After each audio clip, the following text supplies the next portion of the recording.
Welcome to Real Reviews, where we take a look at major Hollywood releases and let you know if they're worth your time, money, and patience. I'm your host, Walter Bernasiak, and today we're counting down the top 10 episodes of Batman Beyond. Batman Beyond continues the adventures of Batman the Animated Series, but takes place well into the future. Bruce Wayne is now an old man and has long since stopped being Batman. When a troubled young man named Terry McGinnis discovers Bruce's secret, he soon becomes the new shadow criminals fear the most.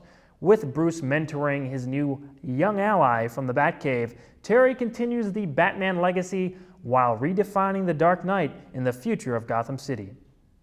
I have always loved Batman Beyond, and this list has been a long time in the making. As a continuation of the greatest cartoon show ever in Batman the Animated Series, Batman Beyond faithfully continued the characters' adventures and creates new, interesting villains, dynamics, stories, and introduced a very compelling hero in Terry McGinnis. Okay, here we go. Let's start off with number 10. Betrayal. I felt this episode was important because it brought back someone from Terry's troubled past, and it actually turned out to be better than the first episode he appeared in. Now that Charlie Big Time Bigelow has mutated into a Hulk, he's finally made it into big time crime. However, he's unhappy with his role and seeks to find a way to get the power he really wants. Meanwhile, Bruce has lost faith in Terry's ability to put aside his personal feelings and do the job he must do. It seems that he's right when Terry listens to Big Time's pleas for help, only to discover that he's been betrayed. I like this episode because it had some nice character building for Terry. We often hear about his run-ins with the law when he was younger, but we never got to see it. His ties to Big Time explain a little of that history both here and in Big Time's introduction episode. Check this one out if you want to hear a little bit about Terry's history. Bruce also has some sage advice for him in this situation. Number 9. Eyewitness. This episode isn't the first instance of the concept that pits a Commissioner Gordon against a Batman, but it is still done very well. Batman makes an enemy of Commissioner Barbara Gordon when she sees him murder a criminal in cold blood. Now he is a fugitive from the Gotham Police Department, led by someone who not only knows his secret identity, but knows every trick in the superhero book. The concept here is the draw for this episode. Commissioner Barbara Gordon has always had a love-hate relationship with this Batman and the old Bruce Wayne. That relationship is put to the test in this installment of the series, and it creates a really cool dynamic that builds upon the Batman Commissioner Gordon mythos. Number 8. Heroes. This one features a team that is a clear ripoff of the Fantastic Four. However, it turned out to be one of the best episodes of the series. After an accident grants them powers, 3 scientists become heroes to defend Gotham. For a time, it seems that Gotham will no longer need Batman. Unfortunately, the trio is soon betrayed by their paranoid allies, and Batman eventually has to protect Gotham from those who once defended it. The Terrific Trio! Yeah, nice name there. These 3 actually are interesting and tell a compelling story in just 22 minutes. Terry feels a little unneeded when they show up, but Bruce has seen this type of fad before and knows Batman will outlast them. Magma is the leader and a combination of the Thing and Human Torch, except he, instead of the Mr. Fantastic stand-in 2D man, has the female of the group, Freon, as his love interest. Magma's design is a little too close to Clayface for me, but he's a good character and a good representation of a full arc in this series. I wouldn't have minded another episode with him in it, but he doesn't show up again. Terry's optimism is shown off here very well. Up until the last moment, he does his best to not give up on the trio and refers to them as heroes. In any case, this is an episode that turns in a nice little story that is good enough to fit into the top 10. Number 7. Where's Terry? Bruce goes out in the field again, and any time that happens, it proves to be an exciting episode. This time, he's teamed up with Max to find where Terry disappeared to. After Terry spots a familiar face in the subway station, he heads off after him and subsequently disappears. His disappearance doesn't go unnoticed, and Max and Bruce team up, in spite of reluctance on Bruce's part, in order to find him. Meanwhile, Batman finds himself lost in a series of underground tunnels with only a young runaway, Dak, to help him find a way out. Things get even more complicated when Shriek realizes that Batman's in the tunnels and traps him in a dead end. There is a lot going on in this episode. Bruce and Max's search for Terry, Terry's bonding with the young runaway Dak, and another appearance of one of the series' best villains in Shriek. Bruce trying to track down Terry is really fun. Seeing him out and about is pretty cool. Having Max there is interesting, too. She's a decent character, but she's often inconsistent. She can range from really smart, wise, and useful to Terry, both in and out of costume, all the way down to incredibly annoying and really, really stupid. This is a more tolerable episode from her. Terry and Dak's bonding is really nice. The kid is the ultimate pessimist, but Batman relates to him and turns him around a bit by the end. Also, Shriek hunting down Batman in the tunnels provides a really nice backdrop for the episode. Seek it out if you want to see a reason why the show works on a few different levels. Number 6. Meltdown. Mr. Freeze returns in this chilling episode of Batman Beyond. Tired of having to use a suit of plastic skin that can crack at any time, Derek Powers decides to try having a healthy body cloned from his original damaged one. However, the procedure is first tested on Mr. Freeze. At first, it seems that the procedure has worked and he tries to lead a normal, peaceful life. Unfortunately, he soon discovers that the procedure is a failure and the people he once trusted have betrayed him. Seeking revenge, the evil personality of Mr. Freeze is born again. Mr. Freeze's return is a highlight for the series. It's only the 5th episode and shows off how strongly the series started. I really shouldn't have to say much about this episode to make you watch or re-watch it. It's Mr. Freeze. He's back and his tragic story continues in a respectful way from where he started in Batman the Animated Series. There's also some good stuff from the series' best villain, Blight/Derek Powers, as he is the real bad guy of this episode. Seeing Bruce's reaction to Freeze's return also makes this edition of Batman Beyond can't miss.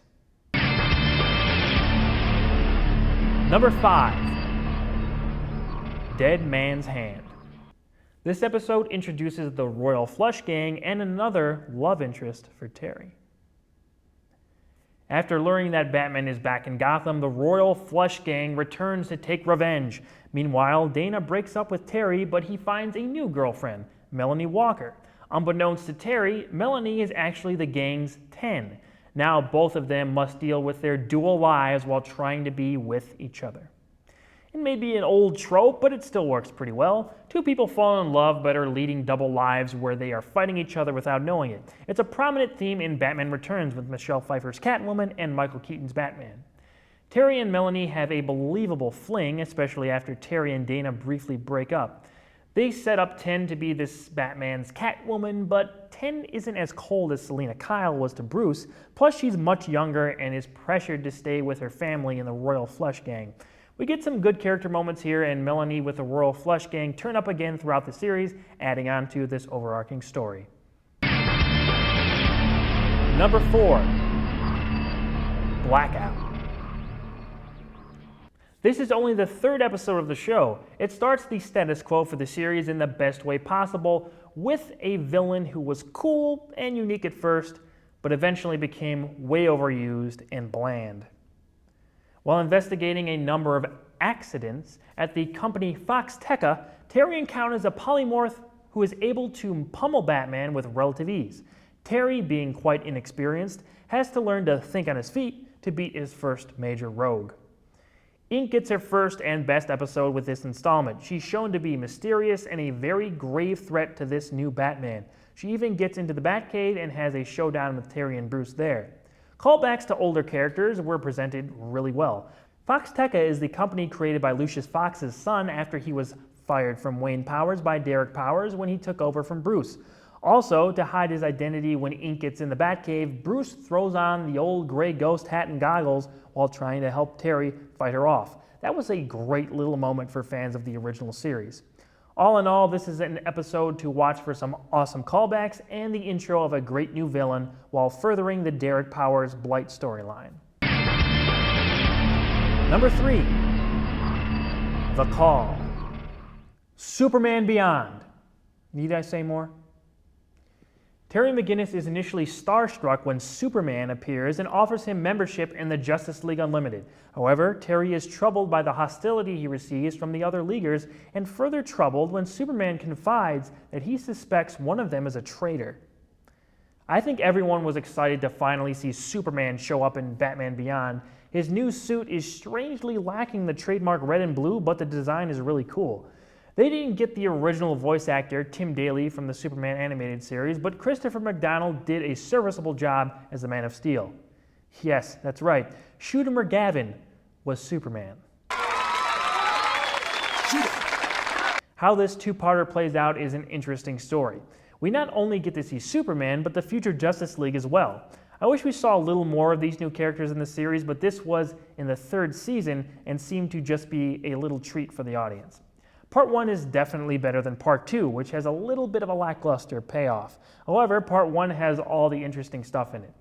Bruce and Superman meet again in the Batcave, and we even get to see a piece of kryptonite Bruce has been keeping for the occasion of Superman going rogue. I shouldn't have to say much for you to go out and find this two-parter. It's Superman Beyond, people. Number 2, Rebirth. This is where it all started. The first scene of the series may still be the most powerful of its entire run. After Bruce becomes aware of his declining health and lays down his mantle, Gotham City is without its protector for 20 years until Terry discovers the secret, then takes the Batsuit to avenge his father's murder, which revives Batman in Gotham City. This is the beginning of the series, and it sets up everything perfectly. The prologue that depicts Bruce's final night as Batman draws you in and is so emotional. He's forced to go to limits he swore off when he started his crusade, and that, along with his failing health, make him decide to stop being Batman. For good. We are also introduced to Terry here, and he's a perfect fit in the Batman world right off the bat. No pun intended.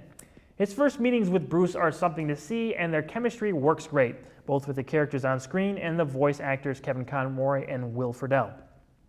Seeing Terry's origin with his father's murder and his first outings as the new Batman are fantastic to behold and create a legendary new character. The series' best villain, Blight, is also created in this two-parter. Derek Powers is a great foil to both Bruce and Terry for different reasons. He has his own motivations for everything he does, and it makes sense for the character. I really wish he came back in either the 2nd or 3rd season. I always wondered why he never returned after his apparent demise. They set it up for him to come back at some point, but he never showed up again. That may be the biggest disappointment of the entire series. Anyway, the first 2 episodes of Batman Beyond are almost the best of the entire series. The downfall of Bruce's Batman, the beginning of Terry's, and everything in between make these must-see episodes. And my number 1 episode of Batman Beyond is Out of the Past. Bruce becomes young again through a surviving Lazarus pit, and this produces the best episode of the series. At a time when Bruce Wayne is feeling his age, a woman from his past appears and offers him the chance to regain his youth. We get a peek into Bruce's aged psyche in this episode. He's having regrets about certain things, and we see him question some of his past decisions. He feels helpless when he fails to save a woman from an oncoming car. With Talia al Ghul already showing back up, still in her young form, to offer Bruce a chance at becoming young again, Bruce thinks on it and reluctantly accepts. He becomes young again, but regrets his decision and calls it unnatural. The twist towards the end is pretty startling and creates an adventure for Bruce and Terry that is unique to the show. I think much more could have been done with the concept of Bruce being young, maybe even a string of half a season where Bruce is young and contending with Terry's Batman. With it being contained to just this 1 episode, the concept makes Out of the Past the best episode of the show. If there's 1 episode you should watch from Batman Beyond, make it this one. Also watch the first 2 episodes. And the Return of the Joker movie. Before we end here, I do want to mention an episode of Justice League Unlimited titled Epilogue that is Batman Beyond centric. It ties up the Batman Beyond story and shows Terry in his 30s. If you don't want it to be spoiled, I suggest you watch that episode and then come back. Still here? Okay. Now, in this tale, Terry is revealed to be Bruce's genetic son. How that came to be isn't really important for what I want to say about this unexpected twist. I highly doubt the creators of Batman Beyond thought about this when they originally created the series. While Epilogue is a great episode of Justice League Unlimited and a great story in general, I personally do not see it as canon. It's a nice little alternate history display on the part of Bruce Timm, Dwayne McDuffie, and the creators of the DCAU, but I really think it betrays Terry as a character. Having it all revealed to be some sort of twisted destiny for Terry to become Batman cheapens his entire story. It makes him more of a continuation of the first Batman than the original character he seemed to be throughout the series. So officially, it is canon. This is what we're supposed to keep in mind while going back to watch the Batman Beyond series. However, I don't subscribe to that. When I went back to watch this series, that was not in my head at all. The series is better when viewed as originally presented. Terry has no blood relation to Bruce, and this makes him a stronger character for everything he goes through. Okay, end rant. So what did you think? Agree? Disagree? Tell me your favorite episodes of Batman Beyond in the comments below. Be on the lookout for more real reviews in the final edition of our competitive argument show, Real Debates, coming soon. Be sure to like us on Facebook, subscribe to our YouTube channel, like, comment on, and share this video.